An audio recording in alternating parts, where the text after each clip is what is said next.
Fellas, there's some fighters in the UFC that should just get out the sport, should just straight up retire. And we're going to be going over those fighters today. We've had some great retirements this year already. We had Robbie Lawler at UFC 290. We just had Korean Zombie at UFC Singapore. We were supposed to have Glover Teixeira's insane retirement, but the Brazilian fans ruined it. So we're going to be taking a look at fighters in every weight class who should retire. Maybe that's because they're on an insane losing streak.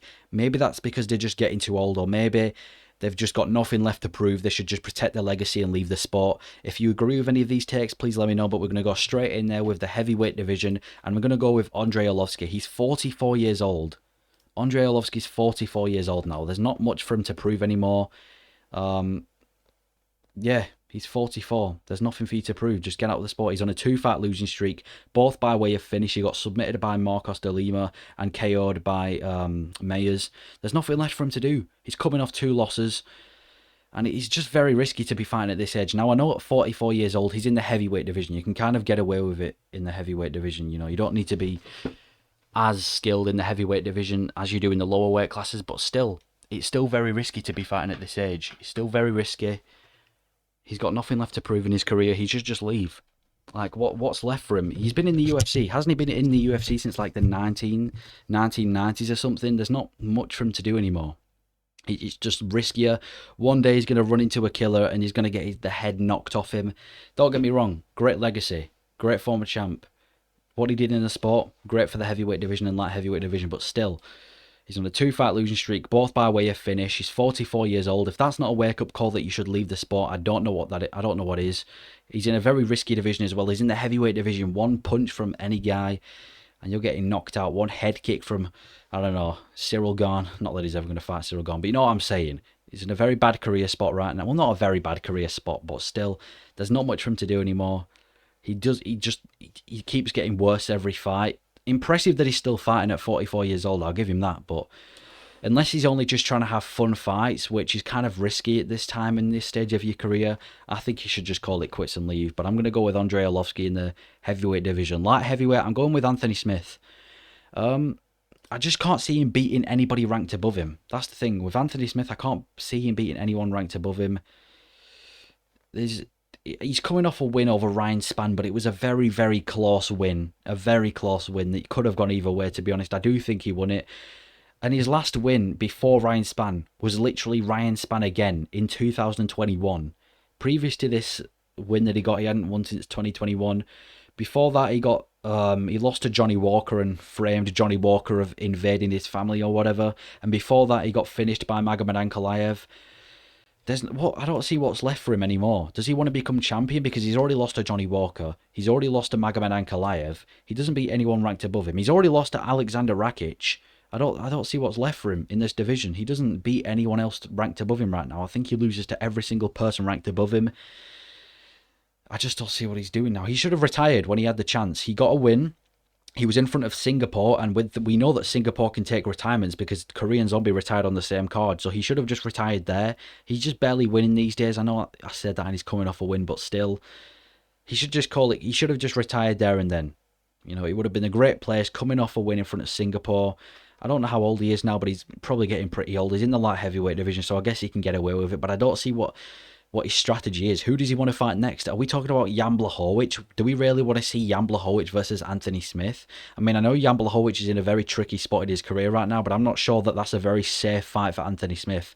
If Jan Blachowicz bulldozes him and Anthony Smith retires there and then, he should have just done it at UFC Singapore where he was coming off a win and he didn't have to fight Jan Blachowicz. I don't know why he's still in the UFC. I mean, is the Believe You Me podcast really doing that bad that he needs a paycheck or something? Like, he should just call it quits. But light heavyweight, I'm going Anthony Smith. Middleweight, I'm going Chris Weidman. I don't see why he just wants to stick around so much. I don't know why he wants to stick around so much. His leg is still compromised. We already saw that against Brad Tavares. Now, I know that Brad Tavares was giving him some mean leg kicks, but still, it seems like his leg still isn't in the greatest position. He said it coming up to the Tavares fight that he wants to be champion, and I don't want to be the guy to say this to Weidman, but you're not going to become champion. There's not much people he can... And by the way, Brad Tavares isn't even isn't even a top 10 middleweight right now. I wouldn't even class him as a top 10 middleweight. There's tons and tons of people in the division that are way better than Brad Tavares, and he just got mauled by Brad Tavares. So if he wants to fight, if he wants to go on this champion run, it's not happening. The only person I can see him really fighting is some unranked big name.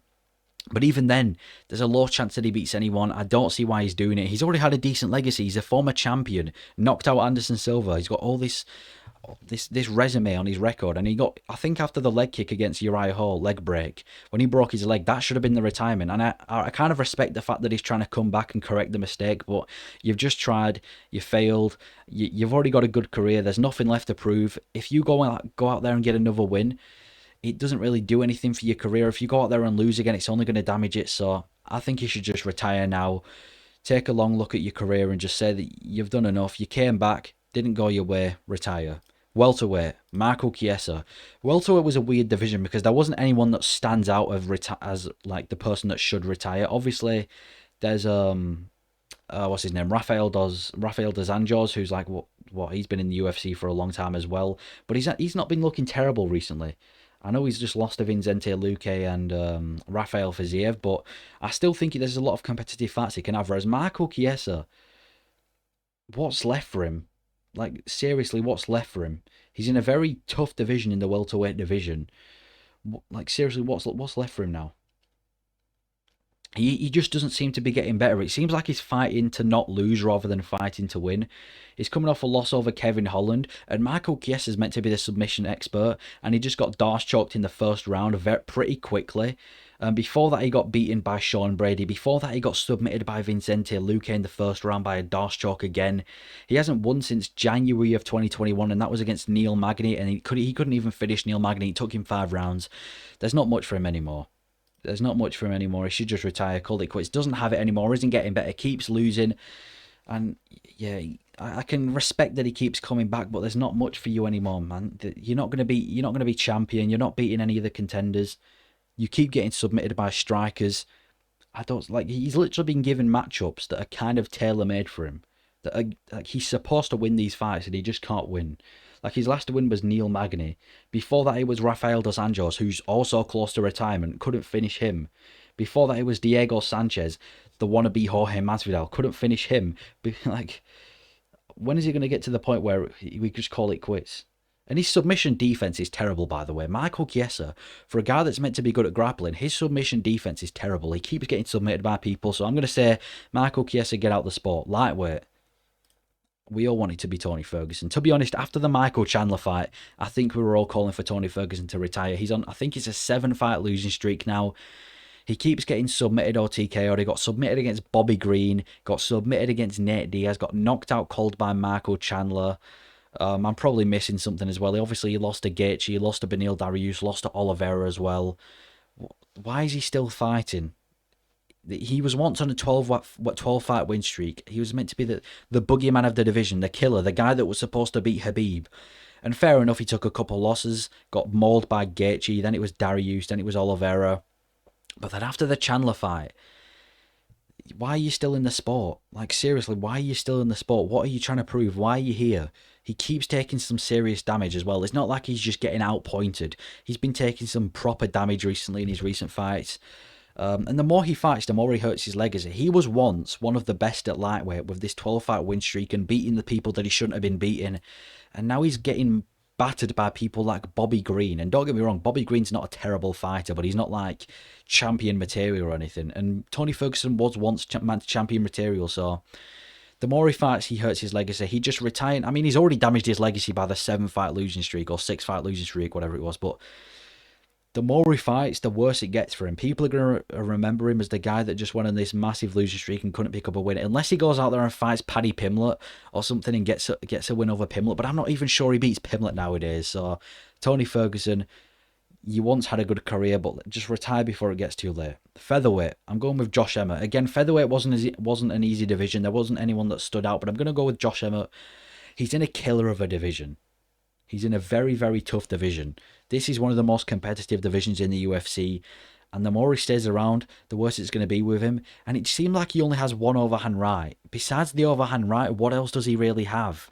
That's all he was throwing against Ilia Topuria. That's all he throws in most of his fights. I get he has some power, but still. If all you have is a overhand right, that's pretty dangerous. He barely beat Calvin Kattar, which was his last win, and he's now on a 2-fight losing streak as well to Yair Rodriguez and Ilia Topuria. Got submitted by Yair Rodriguez, and he got absolutely battered by Ilia Topuria. I'm not sure we're going to see this guy fight again this year because of how badly he got beaten up. Like, it's getting to the point, I don't think we'll see him fight this year. And it's just getting to the point where he's getting older and older and older, and what am I saying? The division's becoming more and more and more stacked. It's getting to the point where you've got nothing to prove. You're not going to become champion. You know, you had a nice little run to the belt, nice little strive to the belt, but you don't need to fight anymore, man. He's not going to be fighting for ages, and when he does fight, I don't know who he fights. Who's he fighting? Giga Chikadze, because Giga Chikadze also takes a long time off. Like, who does he fight next? I think he should just retire. Maybe he doesn't have to retire immediately, but out of everyone else in featherweight, I think it should be Josh Emmett. So I'm going to go with Josh Emmett retiring in the featherweight division. Bantamweight, I'm going Dominic Cruz. Again, he doesn't have to retire, but you've got nothing else to prove. You're the best bantamweight in the world. You're the greatest well, maybe not the best, but you're the greatest bantamweight in the world right now. I think most people can agree with. Former champion, legend, one of the best fighters in, well, I'd put him in my top 10 greatest of all time. I'd honestly put Dominic Cruz in the top 10 greatest of all time. You've just got nothing else to prove. You don't need to be fighting when you're old. He hasn't had a win since 2021. He's been active for a year, and when he did fight in last time against Marlon Vera, he got knocked out. So I don't think he should be sticking around. I don't know what matchups really make sense for him anymore. I mean, does he have a Cody Garbrandt rematch? Is that what we're talking about? What else does he need to do? It's just more risky the longer he stays about. Like I said with Ferguson, you need to protect your legacy and retire as soon as possible. Maybe he wants to go out on a win, but I really can't see why he'd fight again. He hasn't fought since 2022, pretty much a year ago today. Not today. I don't know why I said today. A year ago recently, and he got knocked out in that fight. He hasn't had a win since 2021. He has nothing else to prove. You're a commentator. You're old. Like, you're slow now. You're not the guy you once was. I think he should just call it quits and go to commentating or whatever he wants to do, because he doesn't need to fight. And bantamweight is the most stacked division in the UFC, or bantamweight or lightweight, whatever. But bantamweight is extremely stacked. It's very risky. Everyone in top 10 beats him pretty much. I think Dominic Cruz, you've had a good career, time to retire. Flyweight. Now, flyweight was one of the toughest divisions. I was literally looking in the flyweight division and thinking who should actually retire. It was very hard, because in the flyweight division, 34 years old is pretty much equal to 40 in other divisions, because flyweight, you have to be at peak physical, you have to be peak. And Tim Elliott, I'm going with Tim Elliott. He's 36 years old. Can I just say 36 years old is very, very old in the flyweight division. Flyweight division is full of 30-year-olds, young guys, 20-year-olds. He's 36. That's very old for the flyweight division. He's already lost to a lot of contenders. Davison Figueiredo, Askar Askarov. He's about to get mauled by Mohamed Makayev, and I think Mohamed Makayev is 21 years old. You're matching a 21-year-old killer, never lost a fight in his life, against Tim Elliott. I'm pretty sure he's going to get mauled by Makayev. So I don't know why he took that fight. And he should retire at UFC 294. He should get mauled by Makayev, realise he's not good enough anymore, and retire in front of everybody. Like, straight up, what is he going to do in his career? Do we need? I mean, I know he's coming off a win, by the way. I know he's coming off a win, but still, coming off a win isn't enough to just instantly make you stick around. He's going to get mauled. I mean, he's going to get mauled against Makayev, but hopefully Makayev gives him the wake-up call that he needs to retire. I respect him, because if you're 36 years old and still getting wins in the flyweight division, you're obviously somewhat of a good fighter, but I think Tim Elliott should just have a nice fight with Makayev. You know, go out there like Korean Zombie. I think Tim Elliott knows he's not going to win. Go out there swinging, make it a fun fight, have a nice fight, retire there and then on a stacked card, and then go and enjoy retirement. That's what I think Tim Elliott should do. But yeah, that is who I think should retire in every UFC weight class. Please let me know if you agree or disagree with these takes. And yeah, thank you for watching.